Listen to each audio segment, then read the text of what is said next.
முகத்த மூடிட்டு வர்றது, தலையில துண்டு போட்டுட்டு வர்றது, இது வந்து அரசியலுக்கு ஏதாவது கொஞ்சமாவது சம்மந்தம் உண்டா? ஏடிஎம்கேவோட பஞ்சாயத்து வந்து டெல்லிக்கு போறது இது ஃபர்ஸ்ட் டைம் இல்ல. ஏற்கனவேவும் போயிருக்கு. நம்பிக்கை துரோகி அப்படின்ற மாதிரியான ஒரு பேரை வாங்கிட்டு தானே சார் இன்னைக்கு எடப்பாடி அவர்கள் நிக்கிறாரு. இப்போ இன்னொரு விஷயம் நான் உங்களுக்கு சொல்லவா? அதிமுகவுக்கு பலமான கூட்டணி இல்லைன்னு தான் நான் சொல்றேன். இப்போ திமுக இது வரைக்கும் தனிச்சு நின்றுருக்கா, இது வரைக்கும் எந்த தேர்தலையோ. பிஜேபி மட்டும் இங்க இல்லாட்டி அங்க இருக்கிற முக்கால்வாசி கட்சிகள் இந்த பக்கம் வந்துடும். டிடிவி இவங்க எல்லாம் இருக்காங்க இல்லையா? எடப்பாடி இருக்கிற வரைக்கும் ஏடிஎம்கே உருப்படாதுங்கிற ஒரு விஷயத்தை ஸ்ட்ராட்டஜியை வலுவா பண்ணணும். ஒருவேளை அதிமுக எடப்பாடி அடிபணிய பணிந்தால் இவர்கள் அத்தனை பேரும் வந்து விஜயோட கூட்டணி போறோங்கிற சூழ்நிலைக்கு வர்றதுக்கும் தயாரா இருக்காங்க.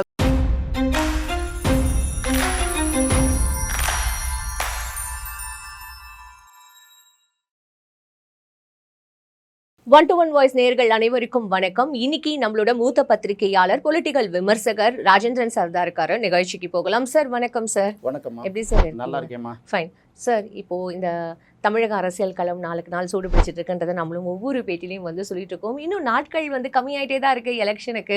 நிறைய விஷயங்கள் இங்கே எதிர்பார்க்கும் போது ஆனால் குளறுபடிகள் தான் சார் ஜாஸ்தியாக இருக்குது. இன்னுமே எதிர்கட்சி வந்து ஸ்ட்ராங்காக இல்லாத மாதிரி, இன்னுமே கூச்சலும் குழப்பமுமாவே இருக்குது அப்படின்ற மாதிரி பார்க்கப்படுது சார். நான் எதை பற்றி பேசுகிறேன்னு உங்களுக்கு தெரிஞ்சிருக்கும். எடப்பாடி அவர்கள் இப்போது டெல்லியில் போய் அமித்ஷா அவர்களை பார்த்துட்டு வந்தது கூட பெருசாக தெரியல சார். ஏன் முகத்தை மூடிட்டு வந்தாருன்றது தான் இப்போ ஒரு பெரிய ஒரு விமர்சனமாக இருக்குது. நீங்கள் என்ன சார் நினைக்கிறீங்க? முகத்தை மூடிட்டு வர்றது, தலையில துண்டு போட்டுட்டு வர்றது, இது வந்து அரசியலுக்கு ஏதாவது கொஞ்சமாவது சம்மந்தம் உண்டா? நீங்க சொல்ற பாயிண்ட் கரெக்ட். ஏன் முகத்தை மூடிட்டு வரணும்? ஒரு எதிர்க்கட்சி தலைவர் ஒரு முக்கியமான மத்திய உள்துறை அமைச்சரை மீட் பண்ணிட்டு வராரு. இங்க ஆல்ரெடி அவ்வளவு சலசலப்பு இருக்கும் பொழுது நீங்க முகத்தை மூடிட்டு வந்தா இங்க கேள்வி கேட்காம இருப்பாங்களா? ஊடகங்கள் அதுக்கு தானே ஊடகங்களை காத்துட்டு இருப்பாங்க. அவாய்ட் பண்றது கூட வேற சில விஷயங்கள் டிஸ்கஸ் பண்ணிட்டு அதுக்கப்புறம் பேசிடலாங்கிறது கூட முகம் தெரியாம இருக்கிறது கூட மூடிட்டு வந்திருக்கலாம் சார். எவ்வளவு புரோட்டோகால்ஸ் இருக்கு சார். அவர் அவாய்ட் பண்றதா இருந்தா அவாய்ட் பண்ணிட்டு வந்திருக்கலாம் சார். கிடையாது. இது ரொம்ப அது ஒரு பெரிய விஷயமே கிடையாது. அதை வந்து நம்ம மீடியாக்கள் தான் அதை பெருசா ஊதி பெருசாக்கிட்டு இருக்கு. அது ஒரு பெரிய விஷயமே கிடையாது. என்ன கேட்டா இவரு போய் வந்து அமித்ஷாவை பார்க்கறது தான் பெரிய விஷயமே தவிர, அங்க என்ன பேசினாங்கிறது தான் பெரிய விஷயமே தவிர, முகத்துல முக்காடு போட்டுன்னா தலையில துண்டு போட்டுக்கிட்டான்னா இதுல என்ன வேண்டி கிடைக்குது? இது ஒரு பெரிய சப்ஜெக்டா? இது சரி, இது சப்ஜெக்ட் இல்லைன்றீங்க. ஆனா இது ஒரு பேச்சு பொருளா ஆகுன்றது அவரும் வந்து ஒரு ஸ்ட்ராங்கான இப்போ ஒரு எதிர்க்கட்சி தலைவரா அடுத்த ஒரு சிஎம் கேண்டிடேட்டா இங்க எதிர்பார்க்கும் போது இப்படி ஒரு விஷயங்கள் பண்ணும்போது முகத்துல கர்ச்சிப்பு போட்டான்னா துண்டு போட்டான்னா அதுக்கும் இதுக்கும் என்னங்க சம்பந்தம்? நீங்க கேட்கிற கேள்விக்கு ஒரு பதில் சொல்றாருல்ல. ஏங்க இது ஒரு பெரிய விஷயமாங்க? தலை அரிக்குதுன்னு தலையை சொரிஞ்சா அவர் தலையை சொரிஞ்சிட்டார், அதுக்கு அன்ஃபிட்னு சொல்லுவீங்க? இதெல்லாம் ஒரு அரசியலுக்கு தேவையான விஷயத்த பேசிட்டு போங்க. அங்கே போய் அவர் என்ன பேசினாரு? மாட்டிக்கிட்டாரா, தலையை கொடுத்தாரா, இல்லை எஸ்கப் ஆகி வந்தாரா, அப்படி பேசுனது தான் பேச்சு. சரி, இப்போ அமித்ஷா அவர்களை அங்கே மீட் பண்ணிட்டு தனியாக வேற சந்திச்சு பேசினதா வந்து சொல்லப்படுது. திருப்பியும் அவர் ஏதாவது மிரட்டி இவர் அனுப்பிச்சிருக்காரா? அதனால தான் வரும்போது முகத்தை மூடிட்டு வந்த மாதிரிலாம் இல்லை. அது ஒரு பெரிய சப்ஜெக்டே இல்லை. அது வந்து அரசியலில் துண்டை போட்டுட்டு வர்றது, தலையில் மூடிட்டு வர்றது, காதை சொரிஞ்சிட்டு வர்றதுலாம் ஒரு டாப்பிக்கா? என்ன பேசுகிறாரு, என்ன பதில் சொல்கிறாரு, அவங்களுடைய அடுத்த ஸ்டாண்டு என்ன அப்படிங்கிறதான் சப்ஜெக்ட். இதில் இப்போ ஊடகங்கள் பார்த்தீங்கன்னா சின்ன சின்ன விஷயங்கள்லாம் ஊதி பெருசாக்கும், பெரிய விஷயங்கள் அப்படியே கண்டுக்காத மாதிரி உட்கார்ந்து. அதுதான் எலெக்ஷன் டைமில் இப்போ பேச வேண்டியது என்னன்னா, இப்போதைக்கு அதிமுகவில் இருக்கக்கூடிய பிரச்சனை என்னன்னா, ஓபிஎஸ், டிடிவி தினகரன், சசிகலா இவங்க 3 பேரையும் அதிமுகவில் சேர்க்கறதுக்கு அவங்க படாத பாடுபடுறாங்க. மெஞ்சிட்டாங்க, கெஞ்சிட்டாங்க. அப்புறம் நீயே வச்சுக்கோ, நாங்கள் கூட இருக்கோங்கிற வரைக்கும் சொல்லி பார்த்துட்டாங்க, நடக்கலை. இன்னொரு பக்கம் பார்த்தீங்கன்னா இவங்க எல்லாத்தையும் ஜெயிக்க முடியாதுங்கிற மாதிரி ஒரு கேம்பெயினை இப்போதைக்கு செங்கோட்டையனை வச்சுட்டு ஸ்டார்ட் பண்ணிட்டாங்க. இப்போ இதை தான் நம்ம பார்க்கணுமே தவிர, ஏன் வந்து டெல்லிக்கு இந்த பஞ்சாயத்து போகுது அப்படிங்கிற ஒரு கேள்வி வரும்.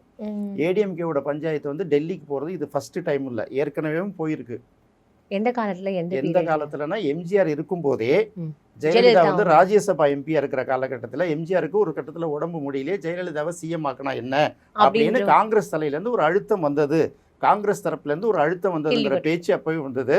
எம்ஜிஆர் மறைவுக்கு பிறகு ஜான் ஒரு பிரிவு வருது பார்த்தீங்களா? அப்போவும் வந்து பார்த்தீங்கன்னா அவங்க வந்து ஒதுங்கிட்டாங்க, சைலண்ட்டாக ஒதுங்கிட்டாங்க. அதுக்கப்புறம் ஜானகி கவர்மெண்ட்டுக்கும் அவங்க வந்து சப்போர்ட் பண்ணவே இல்லை. அதனால ஆட்சி கவிழ்ந்துருச்சுன்னு வச்சுக்கோங்க. அதன் பிறகு ஜெயலலிதாவும் ஜானகியும் தனித்தனியாக நின்று ஜெயலலிதா தன்னுடைய வெற்றியை ப்ரூவ் பண்ண பிறகு தான் காங்கிரஸ் திரும்ப அங்கே வருது. அப்போ இந்த பஞ்சாயத்துங்கிறது ராஜீவ்காந்தி காலத்துலேயும் உண்டு. அதுக்கப்புறம் ஜெயலலிதா வந்து ஒரு தனிப்பட்ட தலைவராக, ஒரு அசைக்க முடியாத சக்தியாக, அதிமுக அவங்க தான் சுப்ரீமோ அப்படிங்கிறது வந்த பிறகு அதுக்கப்புறம் மற்ற கட்சிகள் அதில் தலையிடலை. இப்போ வந்து பார்த்தீங்கன்னா எம்ஜிஆருக்கு அளவுக்கோ ஜெயலலிதா அளவுக்கோ எடப்பாடியார் வந்து அந்த அளவுக்கு ஒரு மக்கள் தலைவர் இல்லை இல்லையா? ஆனால் 4 வருஷம் முதலமைச்சராக இருக்கிறனால அந்த செல்வாக்கை வளர்த்துக்கிட்டு வராரு. இப்போ இங்கே என்ன பிரச்சனைன்னா, இவங்க 3 பேரும் எப்படியாவது அதிமுக வந்து ஆகணும், தனியாக நின்னா வேலைக்கு ஆமா ஆகாதுங்கிறது சார். எல்லாருக்குமே தெரியும். தெரிஞ்சு போயிடுச்சு. அது என்ன சொல்கிறாங்க, கோடானு கோடி தொண்டர்கள், லட்சக்கணக்கான தொண்டர்கள், அதிமுகவோட அம்மாவுடைய விசுவாசிகள், ஐயாவோட எம்ஜிஆருடைய விசுவாசிகள் அத்தனை பேரும் ஒன்று சேர்ந்து அதிமுக விரும்புகிறார்கள் அப்படின்னு சொல்கிறாங்கல்ல. அப்போ எடப்பாடியை விரும்பலைன்னா இவங்க எல்லாம் சேர்த்து நாங்கள் தான் அதிமுகன்னு தனியாக நிற்கிறது தான் நல்ல பெட்டர். இதுக்கு வந்து எடப்பாடி ஒரு நல்ல பதிலை சொல்லியிருக்காரு. என்ன பதிலை சொல்லியிருக்காங்க ரொம்ப அப்சர்வ் பண்ணி கவனிக்க வேண்டிய ஒரு விஷயமா இருக்குது. ஏற்கனவே சொல்லும்போது எப்படி ஜானகி அணிக்கும் ஜெயலலிதா அணிக்கும் பிரச்சனை வரும்போது ஜெயலலிதா தன்னோட பெரும்பான்மையை ப்ரூவ் பண்ண பிறகு ஜானகி அம்மா எப்படி பெருந்தன்மை எல்லாத்தையும் விட்டு கொடுத்துட்டு போனாங்கிறது ஒரு பதில். அதுக்கு அடுத்த ஸ்டேஜ் என்ன பதில் சொல்லியிருக்காருன்னு கேட்டிங்கன்னா, அதிமுகவோட விசுவாசி எம்ஜிஆரோட விசுவாசியாக இருக்கிற பட்சத்தில் எப்படி வந்து நீங்கள் அதிமுக தலைமை கழகத்தில் பூந்து அங்கே பூந்து உடைக்க முடியும், அப்போ நீங்கள் எப்படி அதிமுக தொண்டராக இருக்க முடியும், அதையும் நான் மன்னிச்சு ஒன்று திரும்ப சேர்த்துக்கிட்டேன்னு ஓபிஎஸ் ஒரு தடவை சொல்லியிருக்காரு ஃபஸ்ட்டு. அதுக்கு அடுத்தது எடப்பாடி தலைமையில் அதிமுக ஆட்சி அமைந்த பிறகு அந்த பெரும்பான்மைக்கு நீங்கள் ஓட்டு போடாமல் எதிர்த்து ஓட்டு போட்டிங்களே, அதையும் மன்னிச்சுட்டு தான் உங்களை நான் சேர்த்துட்டோன்னு 2வது விஷயம் சொல்கிறாரு.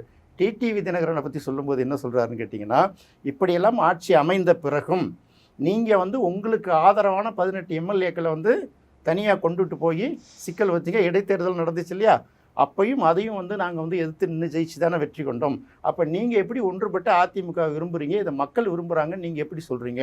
உங்களுடைய மக்கள் செல்வாக்கு நீங்கள் ப்ரூஃப் பண்ணி காமிக்க. உண்மையிலேயே அதிமுக மீதும் அதிமுக நல்லா இருக்கணும், அதிமுக ஆட்சிக்கு வரணும், நீங்கள் எல்லாமே சொல்கிறது திமுக ஆட்சிக்கு எதிர்த்து அதிமுக வலிமையாக இருக்கும்னு நினச்சிங்கன்னா ஒன்றுபட்ட ஆதரவு நாங்கள் ஆதரவு கொடுப்போம், நிபந்தனையற்ற ஆதரவு கொடுத்துட்டு போங்களாங்கிறாரு.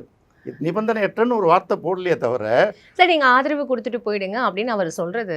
சார் இப்போ நீங்கள் யோசிச்சு பாருங்கள் சார், சசிகலா அவங்க பார்த்து தான் வந்து இன்னைக்கு எடப்பாடி அவர்கள் வந்து இந்த இந்த பொசிஷனுக்கு இருக்கும்போது இவர் வந்து ஒரு நம்பிக்கை துரோகி அப்படின்ற மாதிரியான ஒரு பேரை வாங்கிட்டு தானே சார் இன்னைக்கு எடப்பாடி அவர்கள் நிற்கிறாரு. சரி, இப்போ இன்னொரு விஷயம் நான் உங்களுக்கு சொல்லவா? ஜெயலலிதா வந்து தனியாக பிரிஞ்சு வரப்போகுது. ஆரம்பிரப்பன் ஒரு டீம், ஜெயலலிதா டீம் ஆரம்பிக்கிறதுக்கு கேளுங்க. அப்போ வந்து ஜெயலலிதா கூட இருந்தவர்கள், ஜெயலலிதாவுக்கு வந்து செலவு பண்ணவர்கள், ஜெயலலிதா வந்து அந்த கழகத்தெல்லாம் காப்பாற்றினவர்கள் யாருன்னு கேட்டிங்கன்னா, இப்போ காங்கிரஸில் இருக்கார்ல திருநாவுக்கரசர், அப்புறம் கேகேஎஸ்எஸ்ஆர் ராமச்சந்திரன், இன்னும் எத்தனை பேர் நின்னாங்க, அந்த பண்ருட்டியார் நெடுஞ்செழியன் எல்லாருமே அந்த 4 பக்கம் நின்னாங்க. இதில் ஆட்களை செலவு பண்ணி பாதுகாத்தது, எம்எல்ஏக்கெல்லாம் பாதுகாத்த வேலையெல்லாம் பார்த்தவங்க பூரா திருநாவுக்கரசரும் கேகேஎஸ்எஸ்ஆர் தானே பார்த்தாங்க. அப்புறம் வந்து அவங்க ஜெயலலிதாவை துரோகின்னு சொன்னாங்க. அப்போ ஜெயலலிதா கேட்டாங்களா? போர்க்களத்தில் தோற்றவன் மட்டும்தான் குற்றவாளி, ஜெயித்தவர்களுக்கு அந்த பிரச்சனையே கிடையாது. அப்போ யாருக்கு அவங்கவுங்க, அதாவது அவர் ஒரு தரப்பு வாதத்தை எடுத்து வைக்கிறார். ரைட்டு, நான் வந்தேன் அன்னைக்கு வந்து நீங்கள் தான் முக்கியமானவங்க, உங்கள் காலில் விழுந்தேன், ஒரு இப்போ கட்சியில் மூத்தவங்கிற மாதிரி விழுந்தேன், நீங்கள் தீர்மானிக்கிற இடத்துல இருந்தீங்கன்னு விழுந்தேன், உண்மைதான். அதுக்கப்புறம் நான் வந்து இது வரைக்கும் தொடர்ந்து அதிமுக ஆட்சி கலைந்து போகாமல் இருக்கிறதுக்கு ஆப்புனது பிஜேபி தானன்னு ஒரு காரணத்தை சொல்கிறாரு. அதுக்கப்புறம் ஒரு 10 எலெக்ஷன் நடந்ததா இல்லையா? எந்த எலெக்ஷனில் அதிமுக ஜெயிச்சது? சரி, நான் ஒரு விஷயம் சொல்கிறேன், கேட்குறீங்களா? எம்ஜிஆர் வந்து 77 முதல்ல ஜெயிச்சு ஆட்சியை பிடிச்சிடுறாங்க. அதுக்கப்புறம் பார்த்தீங்கன்னா 1980 அந்த அதிமுக ஆட்சி கலைக்கப்படுது. திரும்பவும் எம்ஜிஆர் முதலமைச்சர் ஆகிறாரு. அதுக்கப்புறம் 84 அமெரிக்காவில் ஹாஸ்பிட்டலில் இருந்தார். அப்பவும் பார்த்தீங்கன்னா படுத்துக்கிட்டே ஜெயிச்சார். அப்போ கண்டினியூஸாக பார்த்தீங்கன்னா 10 வருஷத்துக்கு மேலே தொடர்ந்து வந்து பார்த்தீங்கன்னா ஏடிஎம்கே தான் ஆட்சியில். இந்த 3 தேர்தலில் ஒரு கட்டத்தில் 2வது தேர்தலில் ஜெயலலிதா கலைஞர் பிரச்சாரத்தில் என்ன சொல்கிறாருன்னா, 7 ஆண்டு காலம் எனக்கு கொடுத்த தண்டனை போதாதான்னு பப்ளிக்கை பார்த்து கேட்குறாரு. ஆட்சியில் எல்லாருக்கும் தண்டனை அவங்களுக்கு நல்ல இதெல்லாம் யோசிச்சு பார்க்க மாட்டேங்குது. அரசியல் என்னமோ இன்னைக்கு நேற்று முளைக்கிற விஷயத்த மட்டும் பெருசாக எடுத்து பார்த்துட்டு இருக்கீங்க. எனக்கு ஒரு ஆப்பர்ச்சுனிட்டி கொடுங்க சார். நானும் சப்போர்ட் பண்ணி பேசல, பட் நான் வந்து நீங்கள் எனக்கு 7 ஆண்டு காலம் நீங்கள் எனக்கு வந்து தண்டனை கொடுத்துட்டீங்க, எனக்கு ஒரு ஆப்பர்ச்சுனிட்டி கொடுங்க உங்களுக்கு சர்வ் பண்ணுறதுக்கு அப்படின்றத அவர் வந்து அவரோட ஒரு ஸ்ட்ராட்டஜியாக அதை பார்க்கலாம்ல. நீங்க அந்த வார்த்தையை வந்து இல்லை எனக்கு ஆப்பர்ச்சுனிட்டி கொடுங்க அப்படின்னு கேட்கறது தவறு கிடையாது. அப்போ ஆட்சியில் இல்லாமல் இருக்கிறது உங்களுக்கு கொடுக்குற தண்டனையா? அது என்ன வார்த்தை? அது அந்த வார்த்தையை கவனிச்சிங்களா? மெச்சூர்டு லீடர் கலைஞர் அவர்கிட்டேருந்து அந்த வார்த்தை வரலாமா?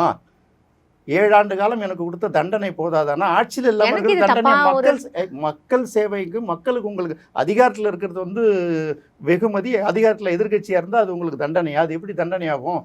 மக்கள் சேவையாற்ற வந்தவங்க தானே நீங்கள். அதாவது எப்படின்னா, அதாவது அவங்கவுங்களோட சூழ்நிலைக்கும் சந்தர்ப்பங்களுக்கும் ஏற்றவாறு என்னென்ன கருத்து சொல்ல முடியுமோ சொல்லிவிடுவாங்க. எப்படி நீங்கள் இதை வந்து எடுத்துக்க முடியும்? இன்றைக்கி பார்த்தீங்கன்னா நிறைய ஊடகங்களில் அதிமுகவை பற்றி விமர்சனம் ஓடிட்டுருக்கு. பொதுவாக ஒரு ஒரு ஒரு தேர்தல் நடக்கிற நேரத்தில் ஆளுங்கட்சிக்கு எதிரான குற்றச்சாட்டுகளை வச்சுதானே நம்ம வந்து விமர்சனம் ஆமா பண்ணி கொண்டு சார். இது ஏதாவது நடக்குதா பாருங்க தமிழக ஊடகத்துல. எதிர்க்கட்சி வச்சுதான் மையப்படுத்தி எதிர்கட்சிகளை வச்சுதான் அக்கு வேற அணி வேற எல்லா இப்ப கூட ஊடகங்களும் கார்த்தி வச்சு செய்யுது. சிதம்பரம் ஒரு 1 மினிட்டுக்கு முன்னாடி இப்போ ஒரு விஷயம் பேசியிருக்காரு. என்ன அப்படின்னா பாஜகவோட எந்த கட்சி கூட்டணியில இருந்தாலும் கண்டிப்பா அது ஜெயிக்காது. இன்னொன்னு இங்க இருக்கிற அதிமுக வந்து பாஜகவோட பிரான்ச் மேனேஜரா தான் வேலை செய்யுது அப்படின்னு சொல்லிட்டு பகிரங்கமான இப்போ ஒரு விமர்சனத்தை வச்சிருக்காரு சார். இது வந்து மக்கள் மனசுல எந்த மாதிரி போய் சேர்க்கும் அப்படின்றதையும் நம்ம இங்க பார்க்க வேண்டியதா இருக்குல்ல சார். சரி, அவர் சொல்ற கருத்து வந்து தவறான கருத்து இல்லை, சரியான கருத்து தான். சொல்லக்கூடிய ஆளு தான் தவறா இருக்கு. ஏன்னா இவர் வந்து மக்கள் செல்வாக்குள்ள ஒரு தலைவர் எடப்பாடி பழனிசாமி. நல்லா யோசிக்கணும். சார் எல்லாருமே நிரூபிக்கணும் நீங்க சொல்றீங்க. இப்ப அவர் எத்தனை தேர்தல் வந்து அவர் நின்று ஜெயிச்சிருக்காரு? அது ஒன்றும் இல்லை. கடந்த தேர்தலில் இவ்வளவு கண்டினியூஸா 2 தடவை ஆட்சியில் இருந்தோம். நீங்க வந்து எவ்வளவு குற்றச்சாட்டுகளை வச்சோம். ஒரு 60 தொகுதிக்கு மேல வந்து அதிமுக கூட்டணி ஜெயிச்சிருக்கா இல்லையா? சரி, அதுவே பெரிய வெற்றி தானே. நீங்க பாத்தீங்கன்னா சில தேர்தல்கள்லாம் திமுக ரொம்ப வாங்கியிருக்கோம் பல இடங்கள்லாம். அது வந்து அதாவது கட்சி வந்து வெற்றி தோல்வி வச்சுல நீங்க வந்து முடிவே பண்ணக்கூடாது. அந்த வாக்கு சதவீதம் பெரிய அளவுக்கு மாற்றம் இல்லை. இப்போ கூட்டணின்னு ஒன்று இருக்கு இல்லையா? இப்போ ஒன்றும் கிடையாது. திமுகவில் எத்தனை கட்சி கூட்டணி இருக்கு? இப்போ நல்லா எடுத்து பாருங்க. விசிகே இருக்கு முக்கியமா, 2 கம்யூனிஸ்டுகள் இருக்கு, இடதுசாரிகள் இருக்கு, காங்கிரஸ் கட்சி இருக்கு, காங்கிரஸ் தேசிய கட்சி, அப்புறம் அதிமுக இருக்கு. சின்னதோ பெருசா இத்தனை கட்சிகள் கூட்டணி இருக்கு. ஆனா இங்க எடுத்து பாருங்க, உங்களுக்கு அதிமுகவில் என்ன கூட்டணி இது வரைக்கும் நல்ல கூட்டணி அமைஞ்சதுன்னு எடுத்து பாருங்க. நீங்க கடந்த சட்டமன்ற தேர்தலில் மட்டும் பாத்தீங்கன்னா அதிமுகவும் பாமகவும் கொஞ்சம் வலிமையான கூட்டணி. தேமுதிகவும் இருந்தது இல்ல இருந்தது. பட் வெற்றி பெற்றதுங்கும் போது உங்களுக்கு பெரிய அளவுக்கு கிடைக்கல இல்லையா? அப்போ வந்து வட மாவட்டங்கள்ல ஓரளவு உங்களுக்கு வாக்கு கிடைச்சது. மேற்கு மண்டலங்கள்ல வந்து அந்த ஓட்டு வந்து கணிசமா அவங்களுக்கு கிடைச்சது. தருமபுரி டிஸ்ட்ரிக்ட்லாம் ஒரு தொகுதியில கூட டிஎம்கே ஜெயிக்கலையே. சேலம் டிஸ்ட்ரிக்ட்ல பாத்தீங்கன்னா மொத்தம் உள்ள 11 தொகுதியில வழக்கம் போல 10 தொகுதி ஏடிஎம்கே தானே ஜெயிச்சது. அது அவங்களோட ஸ்ட்ராங் சார். ஒவ்வொரு சார் இது நீங்களும் அக்ரி பண்ணிக்கணும் சார். இப்போ கொங்கு மண்டலம் அப்படினு பாக்கும்போது யாரங்க ஸ்ட்ராங்? இல்ல அதுதான் சொல்றேன். கூட்டணிங்கிற ஒரு விஷயம் வரும்போது இந்த வாக்குகள் வந்து அங்க போய் சேருது. அது மாதிரி அதிமுகவுக்கு பலமான கூட்டணி இல்லைன்னு தான் நான் சொல்றேன். இப்போ திமுக இது வரைக்கும் தனிச்சு நின்றுக்கா? இது வரைக்கும் எந்த தேர்தல் அவங்க தான் நீங்க யாருமே இல்லனாலும் பரவாயில்லை என்னால தனிச்சு நின்னு நான் ஜெயிக்க முடியும் அப்படின்றது தனிச்சு நின்னதே இல்லையே சார். அவங்க வந்து கூட்டணிக்குன்றத ஒரு சில சாராம்சங்கள் வச்சிருக்காங்க. ஒரு இது என்னது கூட்டணி தர்மங்கள்னு ஒண்ணு இருக்குல்ல சார். அது தர்மம் நியாயம் அரசியல்ல கிடையாது. வெற்றி மட்டும் தான் தர்மம். ஒன்னு எடுத்துக்கோங்க. இன்னைக்கு வந்து பிஜேபி இந்த பக்கம் இருக்கு. பிஜேபி மட்டும் இங்க இல்லாட்டி அங்க இருக்கிற முக்கால்வாசி கட்சிகள் இந்த பக்கம் வந்துடும். இதுதான் உண்மை. பிஜேபி இருக்கிறதுனால மட்டும்தான். ஏன்னா விடுதலை சிறுத்தைகள் கட்சி பிஜேபி இருக்கிற இடத்துக்கு வரமாட்டாங்க, இடதுசாரி கட்சிகள் வரமாட்டாங்க. இந்த 2 கட்சிகள் வந்தாலே இந்த கொஞ்சம் கூட இருக்கும். அடுத்தது பாமக இந்த மாதிரி சில கட்சிகள்லாம் ஒன்று சேரும்போது அவர்களுக்குன்னு ஒரு கணிசமாக திமுக வந்து கடுமையாக கொஞ்சம் போராடுற மாதிரி தான் இருக்கும். 2வது 5 வருஷம் ஆட்சியில் இருக்குது, ஆன்டி இன்கம்பன்சி இருக்குது. நல்லா எடுத்துக்கோங்க. நீட் தேர்வுக்கெல்லாம் எதிர்கட்சிகள் எப்படியெல்லாம் பிரச்சாரம் பண்ணுவாங்கன்னு உங்களுக்கு தெரியும். ஆனால் இன்னைய பொறுத்தவரையில் அதிமுக கூட்டணியில் இருக்கக்கூடிய கட்சிகள், விடுதலை சிறுத்தைகள் கட்சியாகட்டும், இடதுசாரி கட்சிகளாகட்டும், இவங்க தான் வந்து போராட்டத்தை முன்னாடி நின்று நடத்தணும். இவங்க பார்த்தீங்கன்னா திமுகவுக்கு எது ஐடி விங்கு நடத்துகிற மாதிரி தான் அந்த கூட்டணி கட்சிகள்லாம் செயல்பட்டு இருக்கிறத தவிர நிறைய விஷயங்கள்ல அந்த புகார்களை கொண்டுட்டு போவே இல்லை. இதுதான் நடந்துகிட்டு இருக்கு. கூட்டணி கட்சிகள் இன்னைக்கு நிர்பந்தமான ஒரு சூழ்நிலையில் இருக்க தவிர இந்த பக்கம் வந்து அதிமுகவோட பிஜேபி மட்டும் இல்லை என்றால் இந்த கட்சிகள்லாம் நிச்சயமா அந்த பக்கம் வரும். Fine sir. இப்போ இவ்வளோ விஷயங்கள் நம்ம டிஸ்கஸ் பண்ணிட்டு இருக்கும்போது எனக்கு ஒரே ஒரு கேள்வி இருக்கு. எனக்கு மட்டும் இல்லை, இங்க இப்ப எல்லாரும் மக்களோட கேள்வி என்ன அப்படின்னா, இப்ப எதுக்கு அமித்ஷா இவர் போய் பார்த்தாரு? கூட்டணி கட்சி தலைவரை போய் பார்க்கறது என்ன தப்பு இருக்கு? இங்க இப்போ பிரச்சாரம் எவ்வளவு வந்து ஒரு முக்கியமான ஒரு கட்டத்துல இருக்கு. அவரு தொடர்ந்து பிரச்சாரம் பண்ணிட்டு தான் இருக்காரு. செங்கோட்டையன் ஆல்ரெடி இல்ல செங்கோட்டையன் வந்து என்ன சொல்றாருன்னா 10 நாள் கெடு விதிக்கிறாரு இல்லையா? முடிஞ்சு இல்ல அது மட்டுமே இல்ல. ஒரு கட்சியில வந்து யாராவது ஒருத்தவங்க பிஜேபி வந்து சீக்கிரம் திமுகவோட கூட்டணி சேர்க்கணும் அப்படின்னு 10 நாள் கெடு விதிக்கிறேன்னு இங்க ஒருத்தவங்க எழுந்து செய்ய முடியுமா? தமிழ்நாட்டில் தலைமையிலேருந்து ஒருத்தவங்க எடுத்து.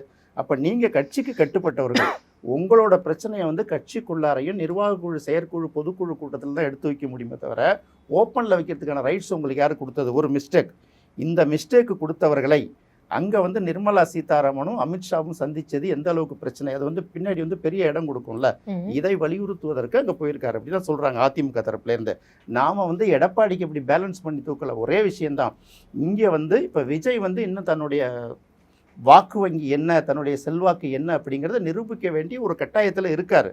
அப்போ இன்னை வரைக்கும் நம்ம தேர்தல் முடிகிற வரைக்கும் அப்போ திமுகவுக்கு மாற்று அதிமுகங்கிறத தவிர நம்ம அந்த முடிவை வச்சு தான் பேச வேண்டியதாக இருக்குது. ஒரு எதிர்கட்சி நல்ல வலுவாக இருந்தால் தான் ஒரு சில விஷயங்களை நம்ம எடுத்து முன்வைக்க முடியும். அதிமுகவில் எந்தெந்த பர்சன்டேஜ் வாக்குறுதிகள் கொடுத்தாங்கங்கிறத பாமக அன்புமணி ராமதாஸ் வந்து அப்படியே இந்த இது போட்டு ஸ்லைடு போட்டு அந்த காட்சிகளோட வெளியிட்டு எத்தனை 12 பாயிண்ட் சம்திங் மட்டும்தான் எக்ஸிக்யூட் ஆயிருக்கு. அவங்க வந்து 90% எக்ஸிக்யூட் ஆன மாதிரி போட்டு எடுத்து காமிச்சார். ஆமா சார், அவர் காமிக்கிறார். அதாவது அது இடையில என்னாச்சுன்னா அது வந்து பெரிய அளவுக்கு பப்ளிக்ல பெருசா வரல. ஆனால் விஜய் 2 வார்த்தை பேசுறது ரொம்ப பெருசா வந்துருச்சு. யார் பேசுறாங்கன்றது இதை வந்து அந்த ரோலை வந்து அதிமுக கையில் எடுக்கும்போது தான் அதிமுக வந்து லைம் லைட்டுக்கு பெரிய அளவுக்கு வரும். இப்போ அவங்களுக்குள்ளேயே ஒரு பிரச்சனைகளை உருவாக்கி விட்டுட்டோம்னா அப்போ அதிமுகவில் பெரிய அளவுக்கு ஷைன், அதாவது அவங்களுக்கு என்ன ஸ்ட்ராட்டஜியா சார்? அவங்க இது வந்து அதிமுகவில் மற்றவர்களோட ஸ்ட்ராட்டஜி அது. இப்போ வந்து டிடிவி இவங்கெல்லாம் இருக்காங்க இல்லையா, அவங்களோட ஸ்ட்ராட்டஜி என்னன்னா எடப்பாடி இருக்கிற வரைக்கும் ஏடிஎம்கே உருப்படாதுங்கிற ஒரு விஷயத்த ஸ்ட்ராட்டஜியை வலுவாக பண்ணணும். எல்லாரும் மனசையும் வந்து அதை பத்தி வைக்கணும். இவரை பொறுத்த வரைக்கும் என்ன அப்படின்னு கேட்டிங்கன்னா கண்டிப்பாக வந்து அதிமுகவில் இன்னைக்கு பெரும்பாலான கட்சிங்கிறத ஒரு பக்கம் தான் இருக்குது, அது எல்லாருக்கும் தெரியும் இல்லையா. அப்போ உள்ளுக்குள்ளேயே வச்சு பலவீனப்படுத்துகிற வேலைகளை பார்க்குறாங்க. ஒருவேளை அதிமுக எடப்பாடி அடிபணிய பணிந்தால் இவர்கள் அத்தனை பேரும் வந்து விஜயோட கூட்டணி போறோங்கிற சூழ்நிலைக்கு வர்றதுக்கும் தயாரா இருக்காங்க. அதை நம்ம சொல்லிட்டு நமக்கு தெரியும், நம்ம நிறைய பேரை பார்த்துக்கிட்டே இருக்கோம். அப்படி பார்க்கும்போது இவர் அதாவது என்னன்னா ஏடிஎம்கே போயிடக்கூடாது, ஆனால் ஏடிஎம்கே வந்து முழுக்க எடப்பாடியோட கட்டுப்பாட்டில் போயிடக்கூடாது. இதுதான் அங்கே ஸ்ட்ராட்டஜி. இதுக்கு பிஜேபி முடிஞ்ச வரைக்கும் பயன்படுத்தி பார்த்தாங்க. பிஜேபி சேர்த்து வைக்கிறேன்னு முடிவு பண்ணிச்சு, இன்னைக்கு முடியல. ஒருவேளை பிஜேபி ஓவரா அடம் பிடித்தால் என்ன வந்தாலும் வரட்டும்னு சொல்லிட்டு எடப்பாடி பரவாயில்ல கட்சிங்கிறது நம்ம கட்டுப்பாட்டில் வரணுங்கிற எண்ணத்துக்கு வர்றதுக்கு தயாராக இருப்பார். அப்போது உங்களுக்கு ஒரு அறுவை சிகிச்சையை வந்து சந்திக்கும் போது சில வழிகளையும் தாங்கி தான் ஆகணும். அதோட முடிவு வந்து இப்போ தேர்தல்னா கூட அடுத்த தேர்தலுக்கு நல்லா இருக்கும். அப்படி அந்த நிலையில தான் இன்னைக்கு எடப்பாடி இருக்கார். ஃபைன் சார், இப்போ இவ்வளோ தூரம் வந்து நீங்க இந்த விஷயங்கள் எல்லாமே வந்து சொல்லியிருக்கீங்க.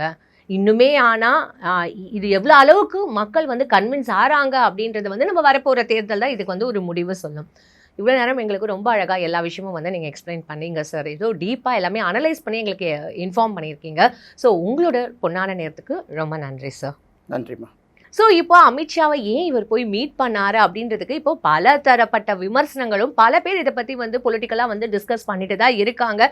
ஸோ மக்கள் வந்து என்ன மாதிரியான ஒரு தீர்ப்பு கொடுக்க போகிறாங்க அப்படின்றத 2026 தேர்தலில் தான் நம்ம வந்து பார்க்க போகிறோம். இன்னும் அடுத்த ஒரு சுவாரஸ்யமான எபிசோடில் உங்களை வந்து மீட் பண்ணுறேன். அதுவரை உங்களிடமிருந்து விடைபெறுவது உங்கள் அமிர்தா. நன்றி, வணக்கம்.